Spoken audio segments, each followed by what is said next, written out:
তো hello guys, আপনাদের যদি কোনো ফেসবুকে পেজ থেকে থাকে আপনাদের কিন্তু এরকম একটি নোটিফিকেশন হয়তো এসে থাকবে যে your page type is set to creator, কিংবা অনেকের হয়তো রয়েছে ইজ সেট টু বিজনেস। এবং আপনারা যদি এখানে এই অপশানে ক্লিক করে নেন, অর্থাৎ নোটিফিকেশানে ক্লিক করে নেন, এখানে একটি নতুন পেজ ওপেন হয়ে যাচ্ছে।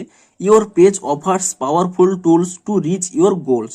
তো এখানে এই অপশানটি এখানে কেন শো করছে, কিংবা আপনাদের এখানে কি করণীয় রয়েছে, সেটাই জানাবো আজকের এই ভিডিওটিতে। তাই জন্য কিন্তু পুরো ভিডিওটি অবশ্যই দেখতে থাকুন। তো তার আগে ভিডিওটিকে অবশ্যই একটি লাইক করে দিন, এবং এই চ্যানেলে যদি আজই নতুন এসে থাকেন এখনই চ্যানেলটিকে সাবস্ক্রাইব করে রাখুন এরকম নতুন নতুন ভিডিও দেখার জন্য।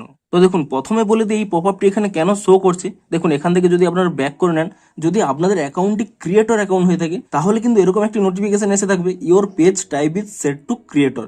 এবং আপনাদের পেজটি যদি বিজনেস অ্যাকাউন্ট হয়ে থাকে তাহলে কিন্তু your page type is set to business, এখানে কিন্তু এই পপআপটি শো করবে। তো আপনাদের ক্রিয়েটর না বিজনেস এটি কোথা থেকে পাবে? আপনারা যখনই অ্যাকাউন্টটি ক্রিয়েট করেছিলেন আপনারা যে অ্যাকাউন্ট টাইপটি সিলেক্ট করেছিলেন সেই অ্যাকাউন্ট টাইপ কিন্তু এখানে শো করবে। দেখুন, আপনারা কিন্তু এই অপশানে যদি ক্লিক করে নেন, এখানে কি শো করছে, your page offers powerful tools to reach your goals.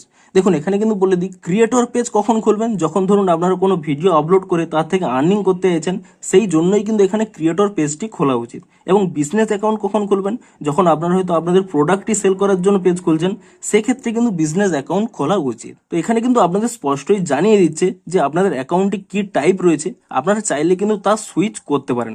দেখুন, এখানে দেখুন নিচে একটি অপশান রয়েছে ওকে এবং অপশানস বলে। আপনারা যদি মনে করেন যে আপনাদের অ্যাকাউন্ট টাইপটি ঠিক রয়েছে, আপনারা হয়তো কন্টেন্ট ক্রিয়েশন করে আপনারা আর্ন করতে চান, তো তাহলে এখানে ক্রিয়েটর অ্যাকাউন্ট থাকবে। এবং আপনারা যদি কোনো বিজনেস করতে চান, আপনাদের প্রোডাক্ট সেল করতে চান, তো এখানে বিজনেস অ্যাকাউন্ট থাকবে। এবং যে অ্যাকাউন্ট এখানে রয়েছে আপনাদের যদি তা ঠিক মনে হয় তাহলে কি করবেন, ইজিলি কিন্তু এখানে ওকে অপশানে ক্লিক করে দেবেন, তাহলেই কিন্তু এখান থেকে রিমুভ হয়ে যাবে। কিংবা এখানে আরো একটি অপশন রয়েছে, আপনারা যদি এই নোটিফিকেশনে ক্লিক করে নেন তাহলে দেখুন এখানে একটি অপশন শো করছে অপশনস বলে। আপনারা যদি এখানে এই অপশানে ক্লিক করে নেন তাহলে কি দেখুন, আপনাদের কিন্তু এখানে পেজ টাইপটি এখানে সুইচ করার কিন্তু অপশন শো করছে। অর্থাৎ আপনারা হয়তো চাইছেন যে আপনাদের অ্যাকাউন্টটি বিজনেস করা উচিত, কিংবা আপনাদের অ্যাকাউন্টটি বিজনেস রয়েছে আপনারা চাইছেন ক্রিয়েটরে সুইচ করতে, তো তাই জন্য কিন্তু এখানে একটি সুইচ অপশানও পেয়ে যাবেন। আপনারা যে অ্যাকাউন্টটি সিলেক্ট করতে চাইছেন সেই অ্যাকাউন্টটি এখানে ট্যাপ করে নিয়ে এখানে দেখুন একটি নেক্সট অপশান রয়েছে, আপনি কিন্তু সেই নেক্সট অপশানে ক্লিক করে দেবেন। এবং তারপরে দেখুন এখানে কিন্তু নিচে একটি কনফার্ম অপশান পেয়ে যাবেন, আপনি সেই কনফার্ম অপশানে ক্লিক করে দেবেন, তাহলে কিন্তু সেই পেজ টাইপটিও কিন্তু সিলেক্ট হয়ে যাবে।